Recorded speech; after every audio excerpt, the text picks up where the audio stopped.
The following program may contain coarse language, violence, nudity, mature subject matter, or scenes which may not be suitable for all viewers. Viewer discretion is advised. All Hit Radio.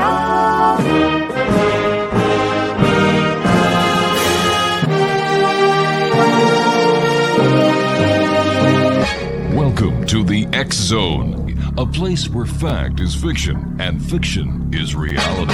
Now, here's your host, Rob McConnell. And welcome back to the X Zone, everyone. We're coming to you from our broadcast center in our studios in St. Catharines, Ontario, Canada, and we're coming to you tonight around the world on the Talkstar Radio Network, Mutual Broadcast Network, the X Zone Broadcast Network, and of course, Channel 32, Simul TV at www.simultv.com.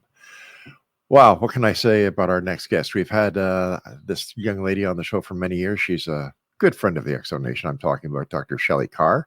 And she is a past life regression specialist, ancient healing with her genealogical regression process and energy healing. And her website is pastlifelady.com. Joining me now from somewhere way down south, I believe it's in Texas, is Dr. Shelley Kaehr. And hey, Shelley, how are you? Hey, Rob, it's so great to see you. Nice seeing you too. So where are you these days? Are you down in Texas? Yeah, I'm in the Dallas area. Ah, busy lady. You've got a new book out, I see. Yes. First of all, tell our listeners about yourself. Yeah, I am a past life regression expert, I suspect at this point. I've been doing it so long. I also do a lot with energy healing. I write a lot of books about gems and stones, but the last several years, I finally have published several books about my over 20 plus years as a past life regressionist. 20 years. How did you get started with past life regression? Like, you must have started this when you were 2-3 years old. Oh my gosh, you are too kind. I heard about it when I was a kid, first from my mother, who attended a luncheon where she met this woman who was the subject of this really famous book called The Search for Bridie Murphy. She actually met the woman, brought the book home. We talked about it when I was a kid.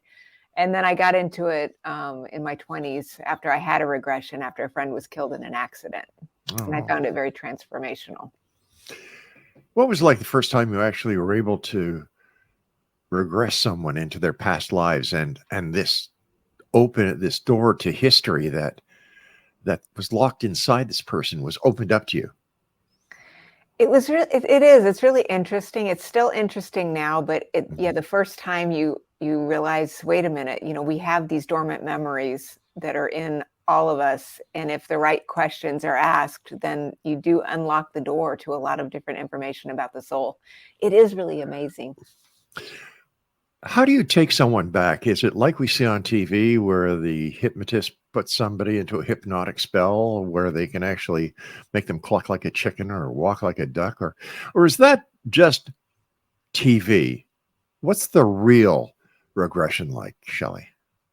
I think that if someone wants to cluck like a chicken and all that, then they will. There he is. Here he is, Rob, making it happen right now on the X Zone Nation. What's up?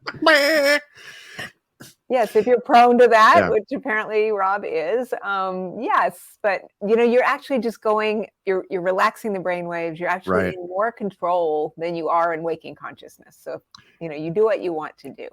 But how do you get someone who is a stranger to you, I would imagine for the most part, to give you that, or to have that trust in you where they actually relax to the point where you're actually able to interact and basically take control of their inner consciousness, so to speak? I've always had a pretty high success rate with the people I've worked with. They do trust me. The thing is, though, they are still in charge. I feel like I'm a tour guide of their own mind. I'm just going to take them through. I always say, I'm like a guided meditation CD, only I'm going to talk to you and personally rather than just, having you listen to something passively. And so we can interact and things like that. And then when I'm asking them questions about what they're experiencing, I try to get people to explain, are you seeing something or are you just feeling it? Are you having the inner voice? Because I think a lot of people assume, well, if I can't see things, if I'm not a visual person, then, of course I can't do this, but that's simply not true. I was always a more kinesthetic person. I felt things, or I had inner knowing. And so I try to coach these other modalities out of people so that they have a result and they can utilize the talents that they have individually, because everybody's different about how we all receive that kind of information. It almost sounds as if these people have this story inside that wants to get up, but they may not know that they have the story, and you give them that opportunity to open up that part of their past lives that they want to talk about, because there might be something in their past life that is holding them back in a certain genre of this life. Am I close?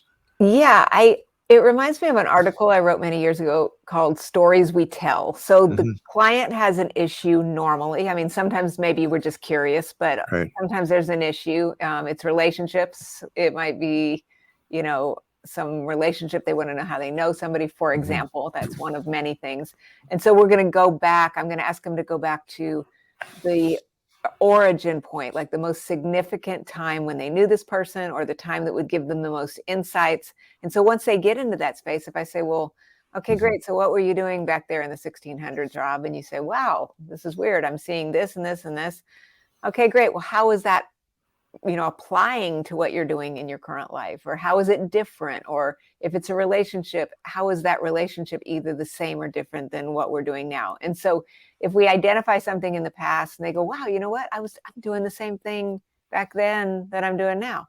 And so if that thing that you're doing is great and good and you like it, then we call it a soul gift and you want to do more of it. So we try to talk about how we can do that. But if it's what I would call an unwanted influence or something that we're trying to release, then we do healing, blessing, cutting cords, talking to the higher selves or the soul essence of people, and doing a lot of forgiveness and coming into a different place, like just taking a problem and now looking at it from a completely different perspective can make really fast, amazing impacts on people.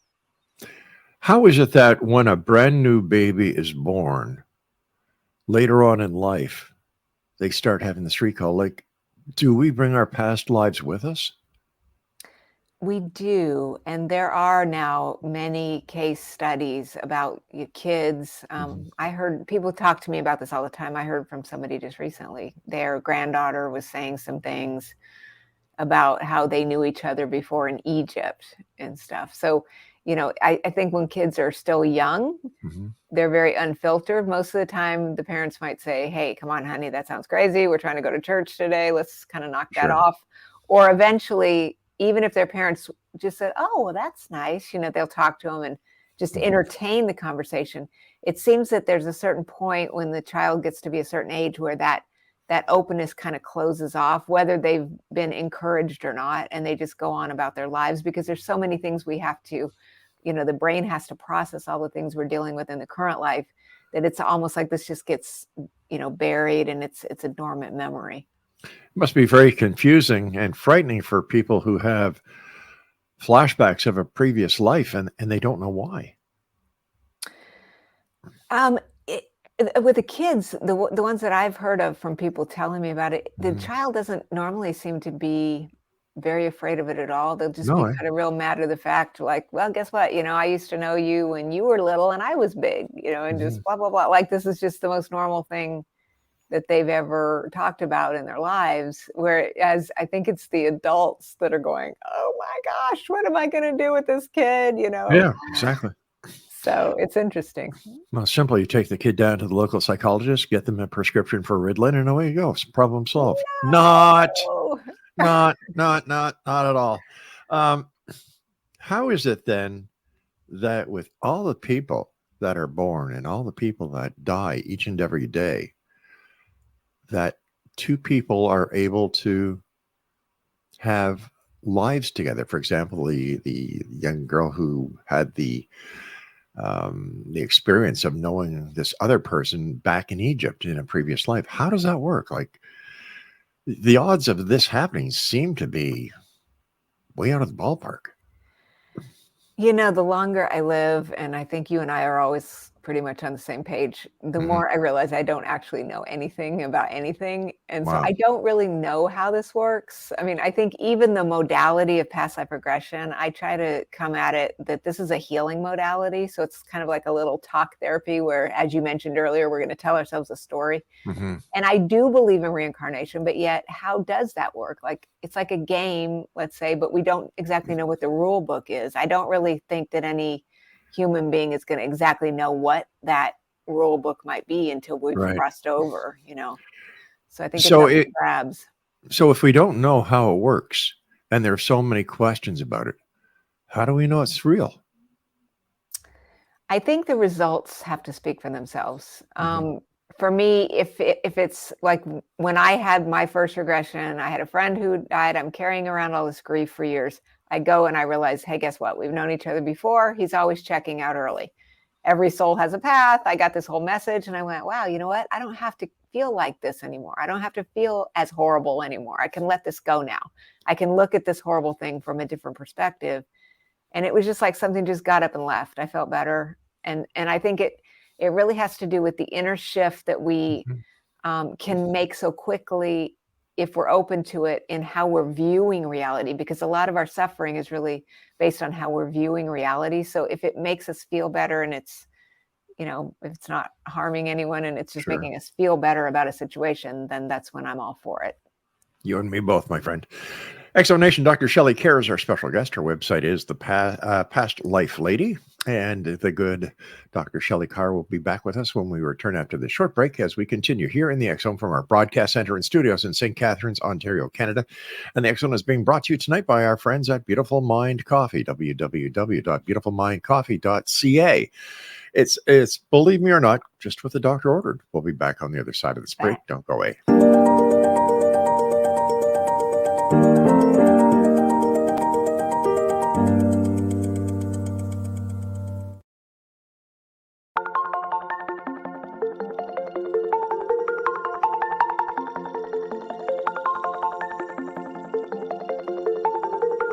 Question: what is the name of the unique blend of coffee you get that has been formulated by a neurologist, a neurobiologist, and a pharmaceutical chemist? Answer: you get Beautiful Mind Coffee, a unique coffee blend that tastes great and has herbal ingredients that your brain will love, and it is not just coffee, it's brainalicious. Dr. Rathbone, Dr. Jang, and Dr. Winslow, the scientific team that created Beautiful Mind Coffee, decided to collaborate on a coffee focusing on brain health.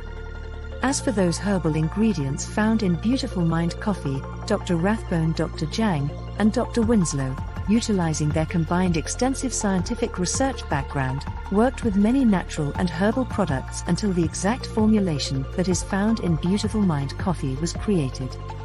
With a unique scientific formula not found in any other coffee being sold or served, Beautiful Mind Coffee is the only coffee blend that contains 3 herbal ingredients found to aid in boosting your daily mental clarity and focus.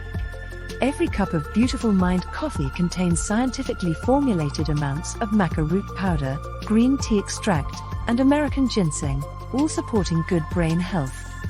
Taking care of your brain's health now can help delay or prevent the onset of cognitive dysfunction, including dementia, Alzheimer's, and more general memory loss as you get older, just by enjoying the delicious flavor of our roasted coffee and herbal ingredients found exclusively in Beautiful Mind Coffee. Did you know that cognitive dysfunction also refers to deficits in attention, verbal and non-verbal learning, short-term and working memory, visual and auditory processing, problem-solving, processing speed, and motor functioning? For more on Beautiful Mind Coffee, the 3 scientists who formulated Beautiful Mind Coffee, and more details on the 3 unique herbal ingredients in Beautiful Mind Coffee, visit www.beautifulmindcoffee.ca. Beautiful Mind Coffee is now available online at amazon.ca and amazon.com. To order Beautiful Mind Coffee, visit www.beautifulmindcoffee.ca today.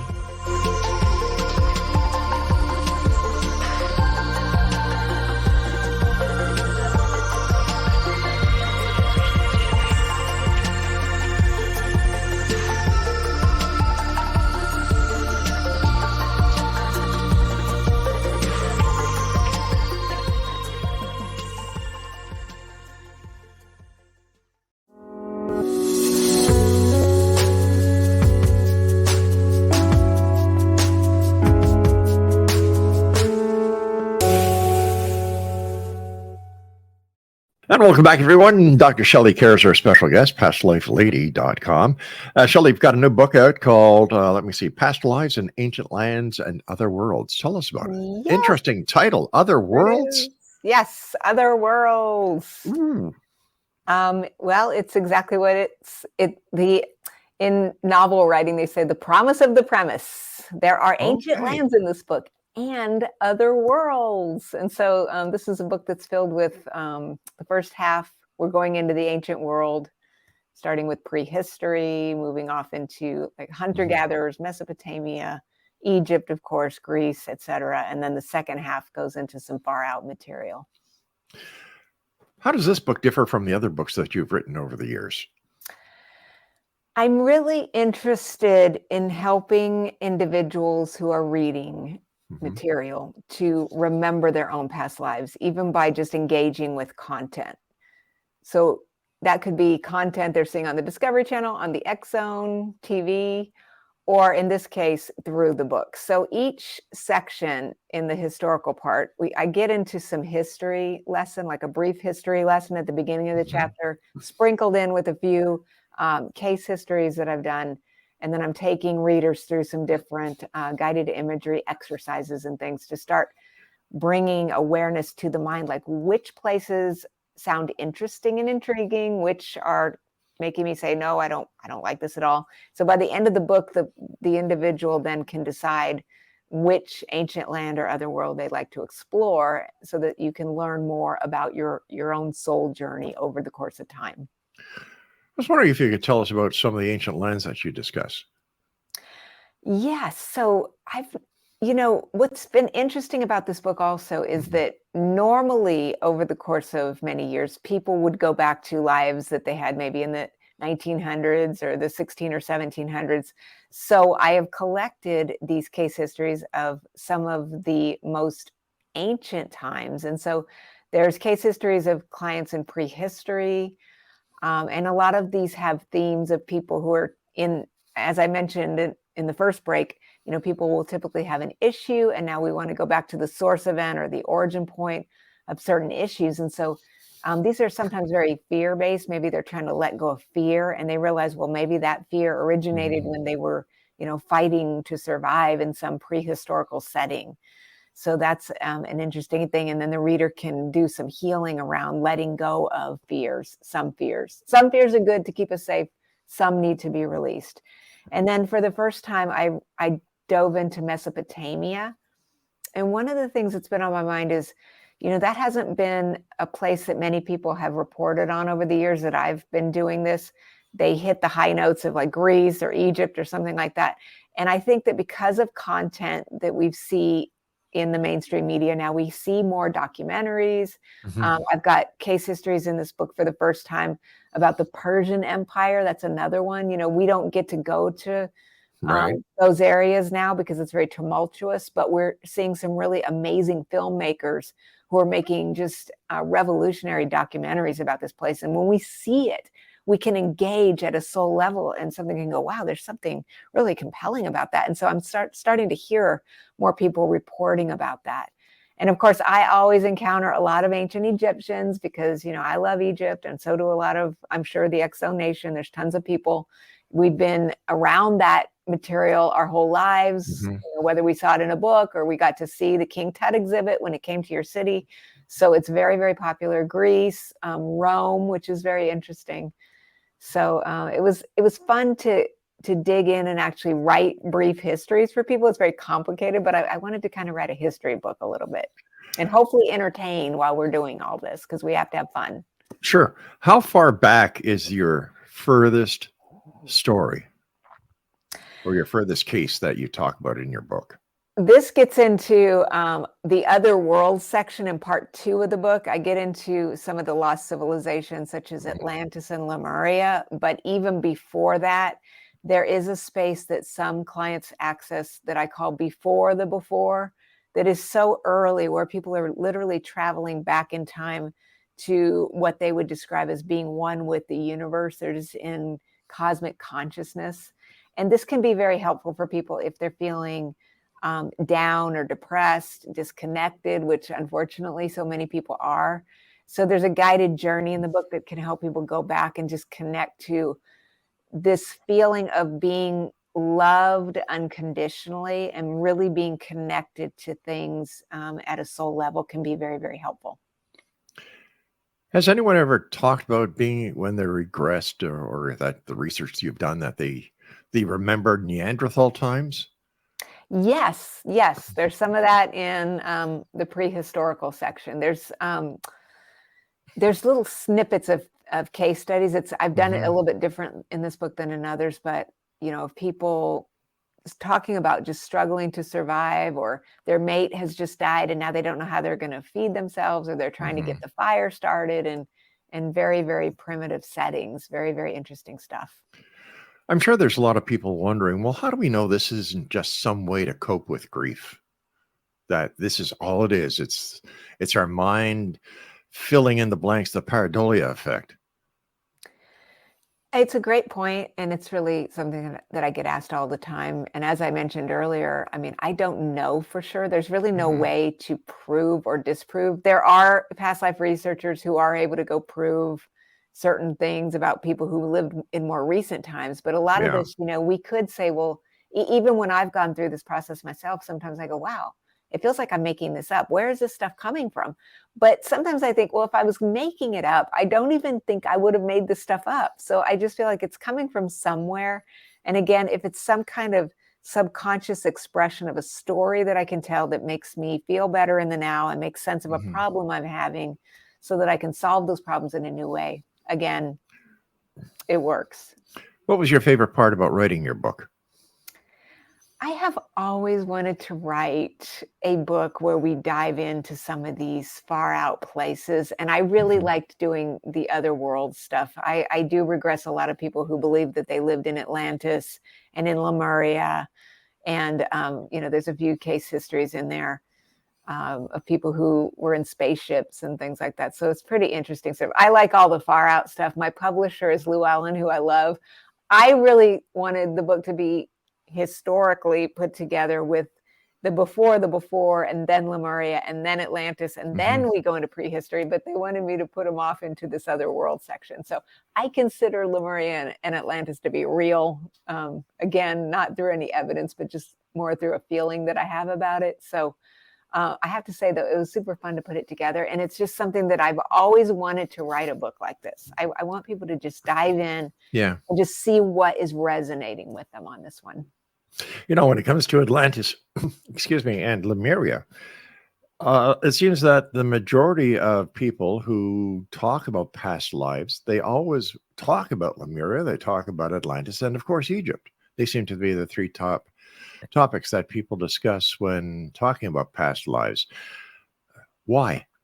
I do know why, I think. I've written now 3 books for the Edgar Cayce Foundation on Edgar Cayce's Sacred Stones and the Edgar Cayce's Egyptian Energy Healing. And I really believe that we cannot underestimate the influence that the Cayce life readings have had on the popular culture. I think that, of course, Plato wrote about Atlantis. It was a couple of lines and a couple of his dialogues. And then it was Madame Blavatsky got into it and others. But really, Edgar Cayce, I think, really perpetuated this idea when he talked about these 3 halls of records that are going to be found. They haven't been found yet, but he said that once they're found, these records about Atlantis are going to be here, and we're going to prove this. And then he read for people who he said lived in the civilization that predated Atlantis, which was Lemuria. And because of the books that I've written for them, naturally then I do draw in a lot of these Egyptians, Atlanteans, and Lemurians, because of course Cayce also talked about his past life as the high priest Ra-Ta in ancient Egypt. So, and that material has just gone out to millions of people around the world. And so I think it has made an indelible mark on the popular culture. And again, because we don't remember unless we have been exposed to it from somewhere. And yes and no. Yeah, yes and no, because the neuroscience is telling us that even though we don't think we're paying attention to what's going on around us, that we are, and everything's being recorded. And if somebody's watching the Discovery Channel, TLC, and even though they're not, say they're sitting back playing with their iPhone, just chilling out, they are actually paying attention to the show, and it can resonate within them in their inner mind. Edgar Casey, he is he's a gentleman who a lot of people respect, but there are those who believe he was a charlatan, just like Blavatsky was. So how do we, the gatekeepers of knowledge, so to speak, give them credibility when nothing that they talked about could be proven then or can be proven now? I mean, it's a good question. I think that I agree with what you said also, though, about the passive information that goes into the brain while we're sitting here. It's going straight into the mind. And so how that all gets churned around and processed is definitely up for grabs, for sure. I think with all of these sources, even things that are coming out in more modern times, we have to just take the best, leave the rest. Some things you look at and you go, no, I don't think so. And other things, like even on a conscious level, I got interested in the KC work. I don't even understand at a conscious level how that even happens sometimes. I just always, every time I would look at some of it, it would just stir up some aspect of my, I don't know, imagination, or I would have ideas come to me. I don't know. It was been very inspiring for me. But again, yes, much of it has not been proven yet. And so we just have to take it all with a grain of salt and just, go with what we like. Yeah. It seems that more and more people are turning to the alternatives in the new age, because I believe that what the information in the shows that they have access to now, it has been unprecedented throughout, before in human history. Like any TV now, you get over 700 channels. You have the choice of media is, it's just wow. And there are those who believe that through the telecommunications, even though we're not watching TV or listening to the radio, some of it is being imprinted, because there are certain parts of the brain that we have no idea what it's doing. And is it possible that we're just retrieving this information, putting it into our brain, and because of the life pressures and stress we have today, that this is a way of dealing with stress, not only grief? I think it's a good point. I had heard many years ago the idea that the internet itself, because we're all putting all of our stuff on it, is like an Akashic records of sorts, that we can all tap into this record of everything that's ever been done. And because, like you said, I mean, it's all out there now. Yeah.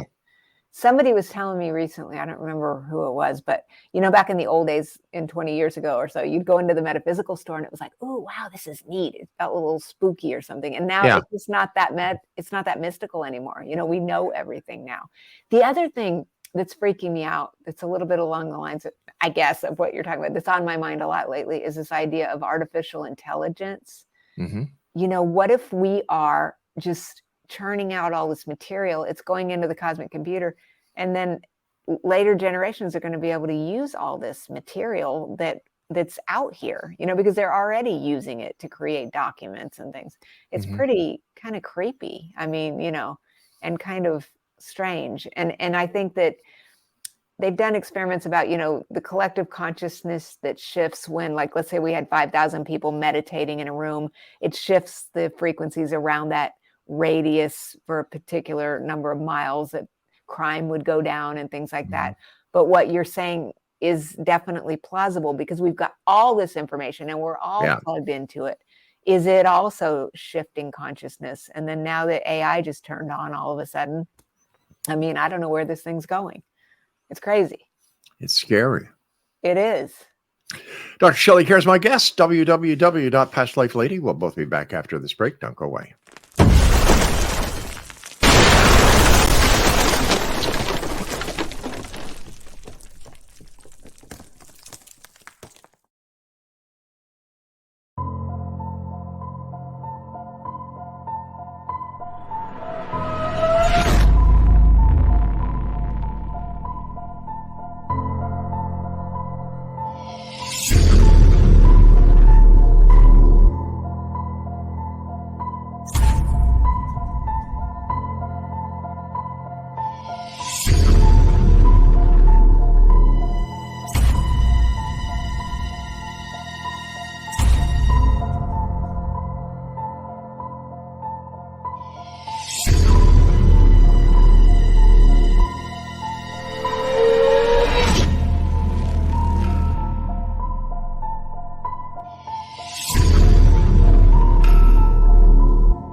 Welcome back, everyone. Dr. Shelley Kaehr is our special guest. She has a new book out, Exonation, Past Lives in Ancient Lands and Other Worlds. Her website, pastlifelady.com.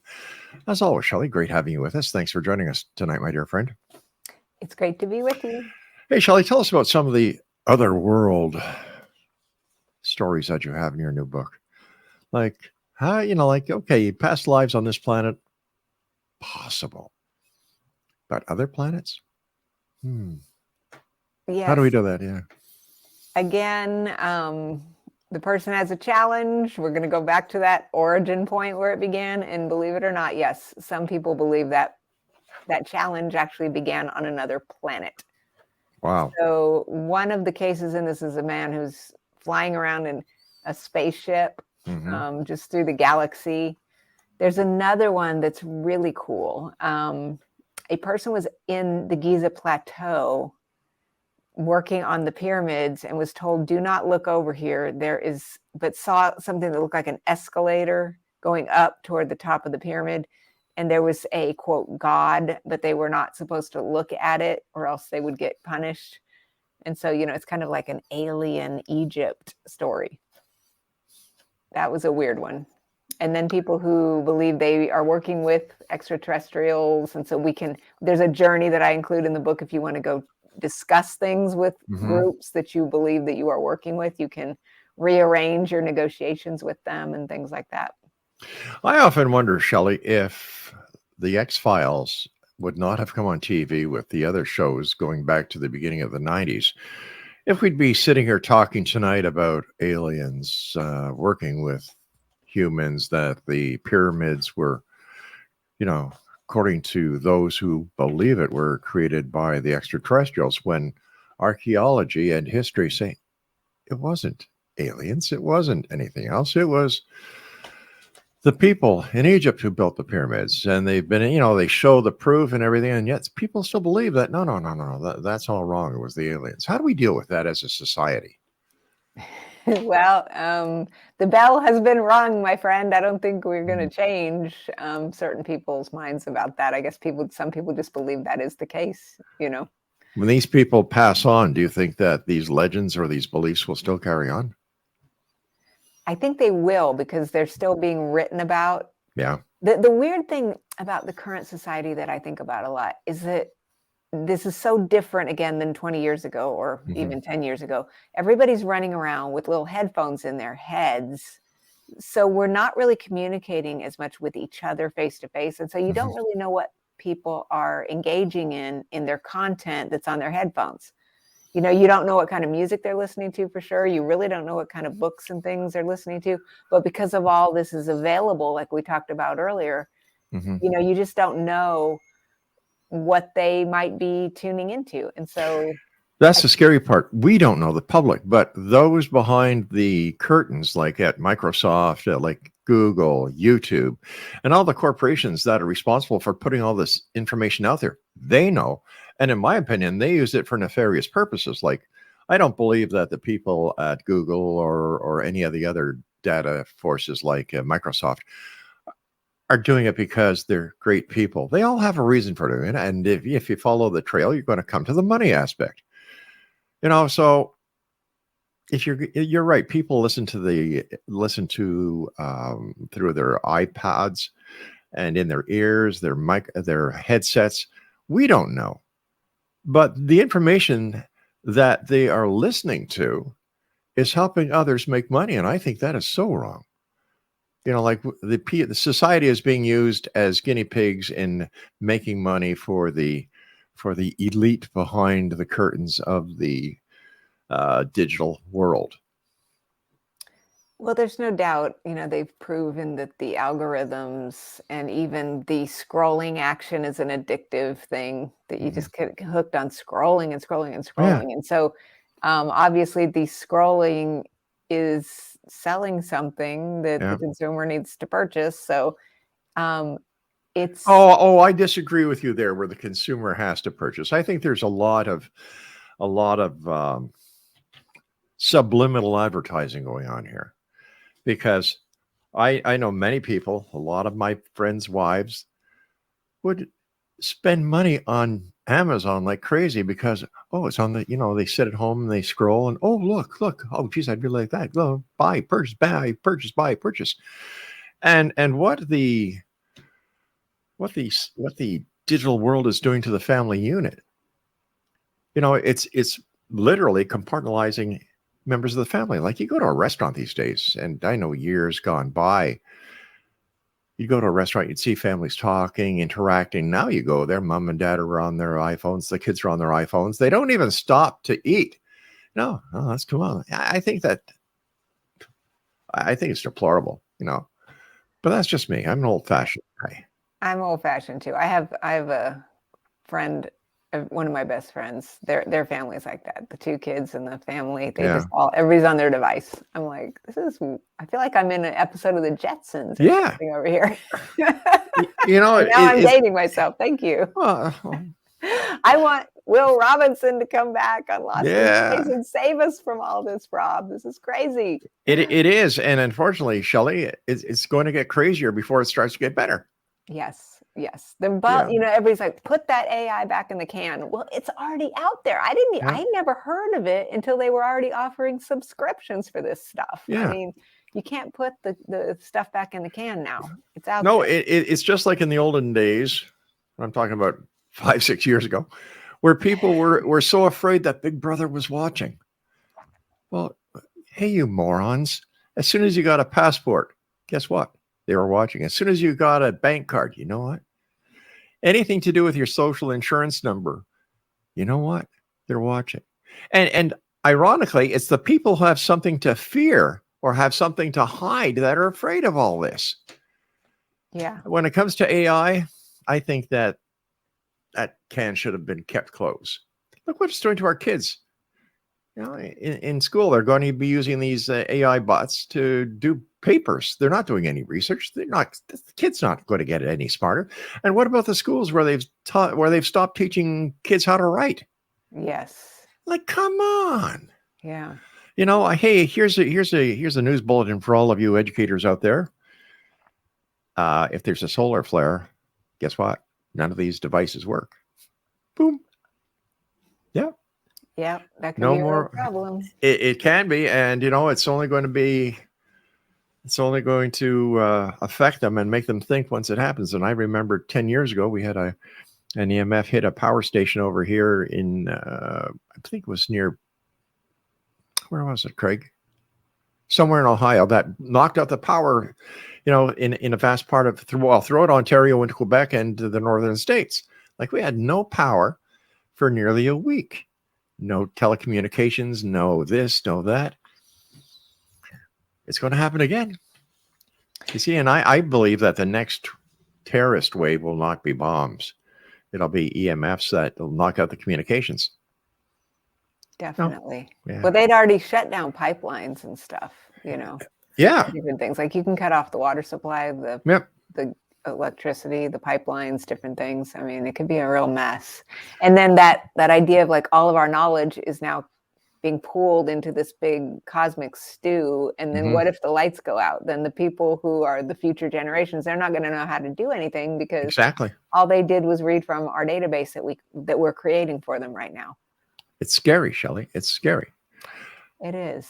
Years ago, I had a Pastor Harry Walther on the show, and he said, Rob, 666 is not the mark of the devil. I said, well, what is then, Pastor? He said, WWW. Indeed. Stand by, Shelley. We got to take our final break. Exonation. Dr. Shelley Kaehr is our guest this hour. She got a new book out, published by the good people at Llewellyn. Past Lives. Oh, you're shameless when it comes to self-promoting, Shelley. I love you.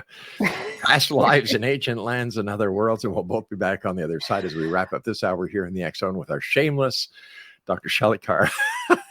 Hold up the book, Shelley. Come on. Hold up the book. All right. Here it is, everybody. What's up? There you go. We'll be back. Don't go away.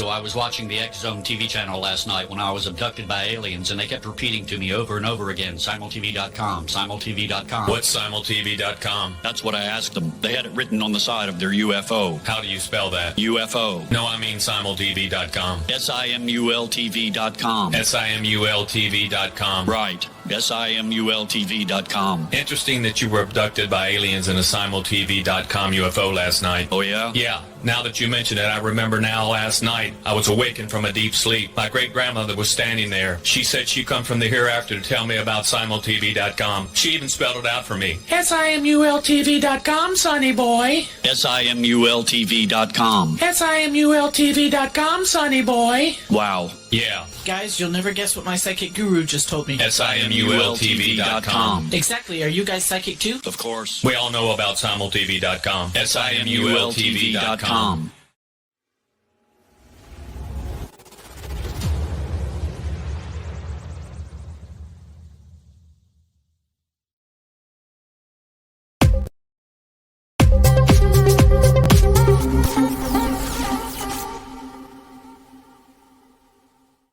And welcome back, everyone. Don't forget, you can listen to past shows of the X Zone Radio TV show, as well as all the other fine shows that we have here on the X Zone Broadcast Network, simply by going to www.xzbn.net. Dr. Shelley Kaehr is our guest. Her website is pastlifelady.com. Congratulations on your new book once again, Shelley. But I have to ask you, in your book, you also talk about the future and how people can access their future. My question to you, my dear friend, is if the future hasn't happened yet, how can you access something that hasn't happened? This is the same question I ask psychics. It's really out in the field of possibilities. So this is something I've been doing my entire career. Is people have the problem. We've talked about that before. We're working it out. We figured out where in the past it originated from. So the last thing I like to do with people is to take them out into their current life, into a future event in their current life, which again is part of the multiverse. It hasn't happened yet, but a place where they're happy, where they're healthy, and where whatever this problem is just not there anymore. They've solved it. It's wonderful. And life is good. And so, the happy place is there, and they can go there. But does it really solve the problem, or is it the placebo effect? That is another one we don't know. Right. So how can we sell something we really don't know how it works? Are we leading people down the garden path? It still is effective. I mean, if you go out into a future place, and if I say to you, okay, well, how did you get to this level of happiness, or how did you solve this problem? And they'll go, well, first I read a book, and then I went to the seminar, and they'll start mapping out the steps they took. Then when they leave the session, though, they have to actually take action. And I think this is one of the big things that's been missing with a lot of the power of now and, manifestation stuff. I mean, we can't just think about it. We then have to actually go out and take a physical action that's beyond the private session inner journey by doing something in the outer world that supports the fact that we believe in the change or the idea that we've come up with in this guided imagery. Wouldn't it be a lot easier for the person to stand in front of the mirror and say, all right, this is the problem. I caused the problem. I know what the problem is. It's up to me to solve it. Wouldn't that be the easiest solution for everybody? That way the problem is really solved in the real world and not in the mythical world of tomorrow. Well, there it is, It Food for thought. It's true, but it's still helpful for some. Dr. Shelley Kaehr, thank you very much for joining us tonight. And once again, congratulations on your book entitled Past Lives in the Ancient Lands and Other Worlds. And X Zone Nation is available by Llewellyn, I imagine, all over the place. Knowing you, Shelley, hold up your book again. I will do it one last time, yes. Shirley MacLaine sent this to her mailing list. Really? Yes. Who's Shirley MacLaine anyway? Yes, oh, wait a minute. She's a has-been actress that used to act in a couple of movies with Clint Eastwood. Right. Got it. He wrote some great books. Shelley, take care. Okay. X Zone Nation, I'll be back on the other side of the news at 6.5 minutes past the top of the hour. So we continue here in the X Zone from our broadcast center and studios in St. Catharines, Ontario, Canada. I'm Rob McConnell. Don't go away.